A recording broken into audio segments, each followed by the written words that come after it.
নমস্কার এভরিওয়ান, সবাইকে ওয়েলকাম করছি নতুন আরেকটি রেসিপি দেখার জন্য। আশা করি আপনারা সবাই ভালো আছেন। আজকে নিয়ে আসলাম তাল দিয়ে একটা মোমো রেসিপি। মোমো সাধারণত অনেক ধরনের খেয়েছেন, তবে তাল দিয়ে এই ধরনের মোমো কখনো খেয়েছেন কিনা জানি না। যদি না খেয়ে থাকেন এই রেসিপিটি ট্রাই করে দেখতে পারেন। খেতে যে এতটা ভালো হয় আপনারা হয়তোবা একবার তৈরি করে খেলে বারবার খেতে ইচ্ছে করবে। একবারে ভিন্ন স্বাদের এবং ভিন্ন ধরনের একটা মোমো রেসিপি নিয়ে আসলাম। একবার তৈরি করে এভাবে খেয়েই দেখুন, আশা করি আপনার ফ্যামিলি এবং আপনার কাছে অনেক ভালো লাগবে। প্রথমে 150 গ্রাম সাবুদানা নিলাম, আর সাবুদানাটা হালকা করে একটু সেঁকে নিতে হবে। সেঁকে নেওয়ার পরে এটা কিন্তু ব্লেন্ডারে গুঁড়ো করে নেব। এরপরে একটা ডো তৈরি করে নেব। সাবুদানা এবং ময়দা দিয়ে একটা ডো তৈরি করে নেব। আপনারা চাইলে শুধু আটা অথবা ময়দা দিয়ে ডোটা তৈরি করে নিতে পারেন, তবে সামান্য পরিমাণে একটু সাবুদানা যদি ময়দার সঙ্গে মিশিয়ে দেন সেক্ষেত্রে এতটাই নরম হবে, মুখে দিলেই কিন্তু মিলিয়ে যাবে আর খেতে ভীষণ সুস্বাদু হবে। সাবুদানাটা আমি ঠান্ডা করে নিলাম, এরপরে ব্লেন্ডারে গুঁড়ো করে নেব।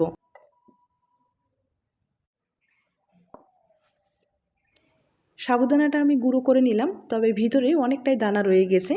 এখন আমি একটা চালনির সাহায্যে চেলে নিব।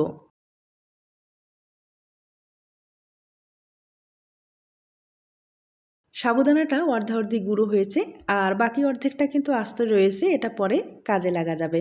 এখন যেটা করতে হবে, এখানে সমান পরিমাণে ময়দা ব্যবহার করব। ময়দার পরিবর্তে আপনারা আটাটাও ব্যবহার করতে পারেন, কোনো সমস্যা নেই। এবার ভালোভাবে মিশিয়ে নিতে হবে। এখন প্লেটটা এক সাইডে রেখে দিব। এইদিকে পাকা তাল নিয়েছি, এই তালের খোসাটাকে ছাড়িয়ে রসটা বের করতে হবে।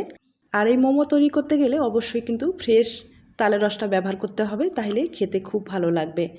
আমি এখানে একটা পাকা তাল নিলাম, আর তালের খোসাটাকে আগে ছাড়ানোর পরে রসটা আমি বের করে নেব। এখন যেহেতু তালের সিজন, তাল দিয়ে অনেক ধরনের কিন্তু রেসিপি তৈরি করা যায়। তার মধ্যে এই যে মোমোটা আছে একবার তৈরি করে দেখুন। বিশ্বাস করুন, এই তালের মোমোটা খেতে যে এতটা ভালো হয় আগে আমি ভাবিনি। তাছাড়া সাধারণত মোমো আমার মনে হয় কম বেশি সবাই খেয়েছেন, তবে আমি একবারে ভিন্ন রকম ভিন্ন স্বাদে একটা তৈরি করব। আর এভাবে একবার খেয়ে দেখবেন। আর যেহেতু ফল দিয়ে তৈরি করা হচ্ছে, এখানে কিন্তু কোনো ঝালের ব্যবস্থা থাকবে না, একটু মিষ্টি মিষ্টি ভাব থাকবে। দেখবেন খেতে খুব ভালো লাগবে। তালের রসটা আমি বের করে নিলাম। একটা ঝুড়ির মধ্যে কিন্তু এভাবে একটু ঘষা দিলেই বের হয়ে যাবে। আপনারা যে কোনো ঝুড়িতে ব্যবহার করে তালের রসটা সহজেই বের করতে পারেন। দেখতে পাচ্ছেন তালের রসটা কিন্তু খুব সুন্দর হয়েছে, একবারে ফ্রেশ একটা তালের রস পেলাম, তবে পরিমাণে কম পেয়েছি। আর এটুকু দিয়েই কাজ চলে যাবে যেহেতু ছোট তাল। এবার এই তালের রসটা দিয়ে ডোটাকে তৈরি করে নিতে হবে। প্রথমে আমি স্বাদ মতো লবণ ব্যবহার করব। লবণের পরিমাণটা একটু কম দিলেই বেশি ভালো হবে। খুব ভালোভাবে মিশিয়ে নেব। মিশানোর পরে এখানে আমি তালের রসটা ব্যবহার করব। প্রথমে 2 চামচ এখানে তালের রস ব্যবহার করলাম। এখন হাত দিয়ে খুব ভালোভাবে মিশিয়ে নিতে হবে। আর এখানে শুধু তালের রসটা ব্যবহার করলেই হবে না, সামান্য তরল দুধ একটু ব্যবহার করতে হবে, তাহলে ডোটা কিন্তু খুব ভালোভাবে তৈরি করা যাবে। আর দুধটা আমি আগে থেকে জাল দিয়ে গরম করে রেখেছি, মানে দুধটা কিন্তু হালকা কুসুম যেন গরম থাকে সে অবস্থায় ব্যবহার করতে হবে। তবে একবারে বেশি দেওয়া যাবে না, সামান্য পরিমাণে দিয়ে ডোটাকে তৈরি করে নিতে হবে। আর ডোটা কিন্তু টাইট করে তৈরি করে নিতে হবে, কোনোভাবে যেন নরম হয় না সেদিকে লক্ষ্য রাখতে হবে। তাই সামান্য পরিমাণে দুধ দিয়ে এভাবে ডোটাকে আমি তৈরি করে নেব। আর এখানে তালের রস ব্যবহার করে ডোটাকে আমি তৈরি করব, তবে ডোটা কিন্তু যেন চিটচিটা না হয়, হাতে যেন লেগে না যায় সেদিকে লক্ষ্য রাখতে হবে। তাই পরিমাণে কম করে দিয়ে ডোটাকে তৈরি করে নিতে হবে। আর ডোটা আমি আবারও বলছি টাইট করে তৈরি করে নিতে হবে। যেটুকু দুধ দরকার হবে সামান্য পরিমাণে অল্প অল্প করে দুধটা দিয়ে কিন্তু ডোটা তৈরি করে নিতে হবে।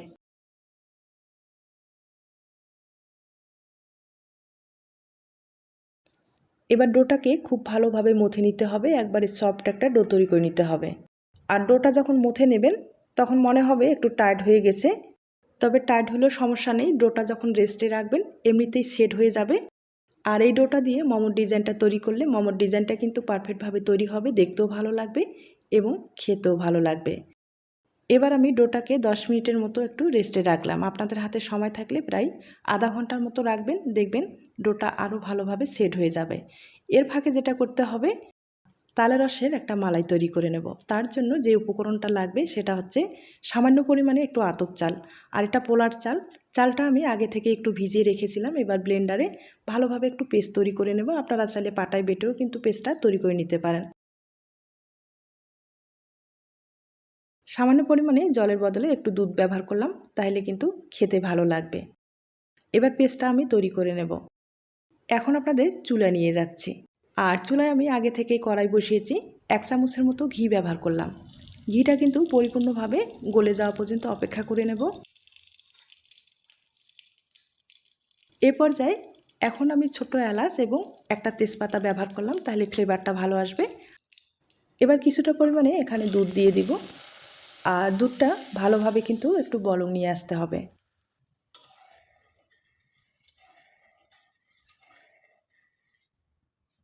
এরপরে এখানে আমি তালের রস ব্যবহার করব। এখানে প্রায় 2 চামচের মতো তালের রস ব্যবহার করব। আপনারা যদি পরিমাণে মালাইটা একটু বেশি করে তৈরি করতে চান, সেক্ষেত্রে তালের রসটা একটু বেশি ব্যবহার করতে পারেন।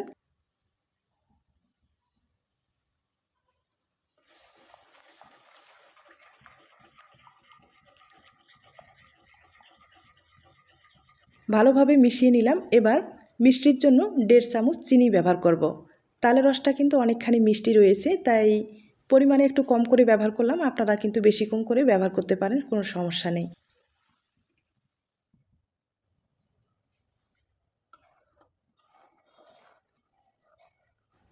ভালোভাবে ফুটানো হয়েছে। এখন যেটা করতে হবে, যে চালের পেস্টটা আমি তৈরি করলাম সেটা কিন্তু সামান্য পরিমাণে এভাবে দিয়ে দিতে হবে।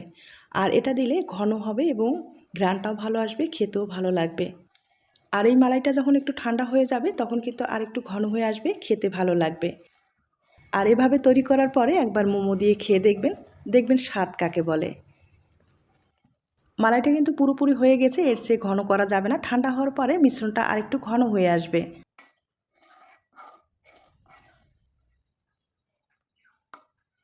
এবার আমি একটা ঢাকনা দিয়ে ঢেকে রেখে দিব।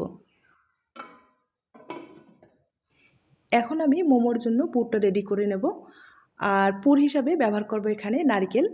তবে আরও কিছু উপকরণ আছে, একটু পরে দেখিয়ে দিচ্ছি। এরপরে এখানে মিষ্টির জন্য 2 চামচ চিনি ব্যবহার করলাম। এবার হালকা আছে ভালোভাবে নেড়েচেড়ে নিতে হবে। মানে চিনিটা গলে যাওয়া পর্যন্ত একটু অপেক্ষা করে নিতে হবে, যেন জল জল ভাব না আসে। তবে পুরটা কিন্তু বেশি সময় ধরে রান্না করা যাবে না। হালকা আছে এভাবে শুধু নেড়েচেড়ে নিব। মানে চিনির যে একটা জল জল ভাব আছে সেটা কিন্তু একবারে শুকনো করে তৈরি করে নিতে হবে, তাহলে পুরটা খেতে ভালো লাগবে।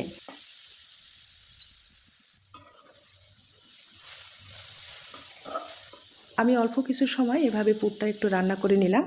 এখন কিছু ড্রাই ফ্রুট অ্যাড করে দিব, তাহলে খেতে ভালো লাগবে। কিছুটা পরিমাণে কিশমিশ ব্যবহার করলাম, আর চীনা বাদাম কিছু ব্যবহার করলাম। আপনারা যে কোনো বাদাম ব্যবহার করতে পারেন। এরপরে কিছুটা আপেল আমি ছোট ছোট করে কেটে নিয়েছি, সেটাও ব্যবহার করলাম। এখন সব কিছু একটু মিশিয়ে নেব। আর এভাবে পুরটা একবার খেয়ে দেখবেন, খেতে কিন্তু দুর্দান্ত লাগে।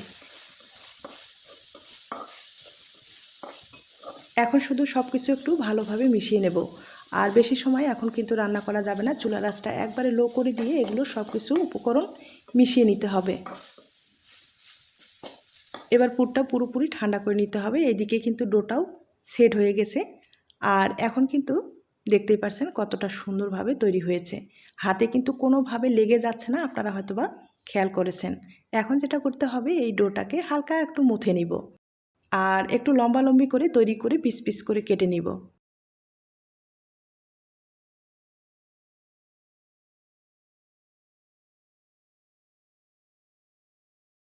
বাকিগুলো ঢেকে রেখে দিলাম। আর একটা এভাবে এখন বেলে নিব। তবে যতটুকু সম্ভব পাতলা করে বেলে নিতে হবে। আর বেলার সুবিধার্থে এখানে কিন্তু কোনো রকম আটা ময়দা ব্যবহার করার দরকার হবে না। এমনিতেই কিন্তু ডোটা খুব ভালোভাবে সেট হয়ে গেছে। আর দেখতেই পাচ্ছেন কতটা সুন্দরভাবে বেলে নেওয়া যাচ্ছে, কোনো রকম কিন্তু সমস্যা হচ্ছে না।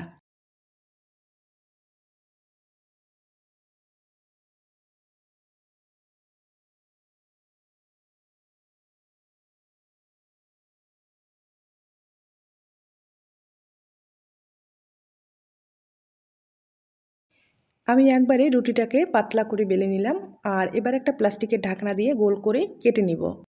আপনারা যে কোনো বাটি ব্যবহার করে গোল করে কেটে নিতে পারেন, তাহলে এই মোমোর ডিজাইনটা তৈরি করতে সুবিধা হবে এবং দেখতেও ভালো লাগবে।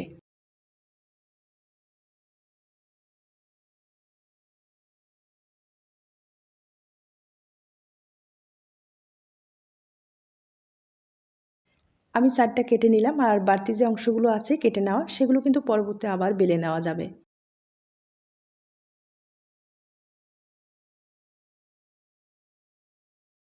দেখতে পাচ্ছেন রুটিটা কিন্তু একবারে পাতলা করে আমি বেলে নিলাম। আপনারা যদি এর চেয়ে পাতলা করতে চান সেক্ষেত্রে কিন্তু আরও ভালো হবে। এখন আপনাদের মোমোর ডিজাইনটা তৈরি করে দেখিয়ে দিচ্ছি।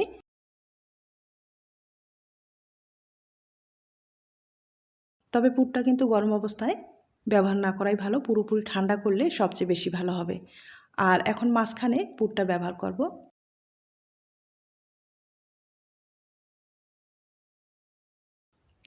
এবার হাতের সাহায্যে একটু চারিপাশে সমান করে নেব। এবার এক পাশে ধরে আমি ডিজাইনটা তৈরি করে নিচ্ছি। একবারে সহজ কিন্তু, বা আপনাদের পছন্দ মতো আপনারা ডিজাইনটা তৈরি করে নিতে পারেন।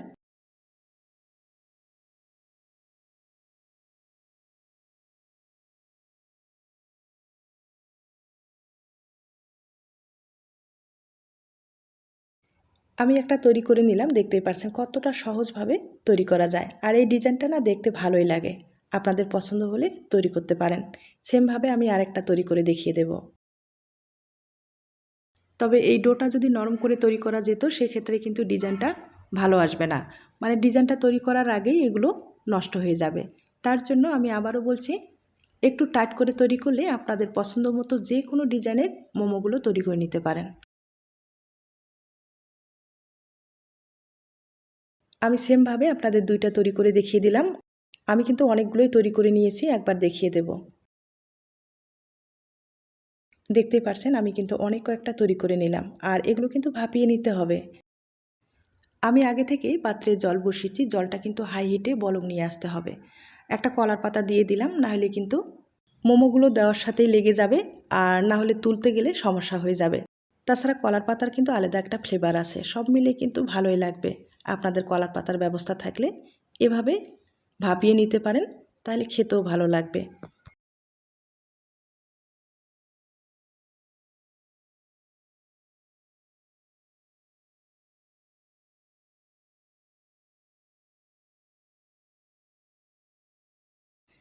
আমি সব কয়েকটা মোমো একসাথে দিয়ে দিলাম। এবার একটা ঢাকনা দিয়ে প্রায় 5 থেকে 7 মিনিটের মতো ভাপিয়ে নিলেই কিন্তু হয়ে যাবে।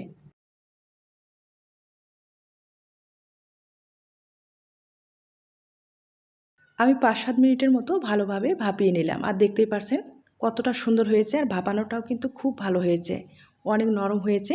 এরপরে আপনাদের পরিবেশন করে দেখিয়ে দিচ্ছি। দেখতেই পারছেন কতটা সুন্দর হয়েছে। এখন আপনাদের একটা ভেঙেও দেখিয়ে দেব। আর দেখতে যতটা লোভনীয় না, খেতেও কিন্তু ভীষণ সুস্বাদু। একবারে ভিন্ন ধরনের একটা মোমো রেসিপি তৈরি করলাম। আর আপনাদের কাছে যদি ভালো লেগে থাকে, একটা রিকোয়েস্ট থাকবে, অবশ্যই বাড়িতে এই পদ্ধতিতে এই মোমোটা তৈরি করে দেখবেন। আশা করি আপনার ফ্যামিলি এবং আপনার কাছে অনেক ভালো লাগবে। ভিতরে তো দেখতেই পারছেন পুরে ভরা। এবার এই মালাইটা দিয়ে একবার খেয়ে দেখবেন। তবে রেসিপিটির কোনো অংশ যদি আপনাদের একটু ভালো লেগে থাকে, অবশ্যই একটা লাইক দিতে পারেন। আজ তাহলে এ পর্যন্ত, নতুন কোনো রেসিপির সাথে আবার দেখা হবে। নতুন রেসিপির জন্য সবাইকে আমন্ত্রণ রইল। সবাই ভালো থাকবেন, সুস্থ থাকবেন এবং নিরাপদে থাকবেন।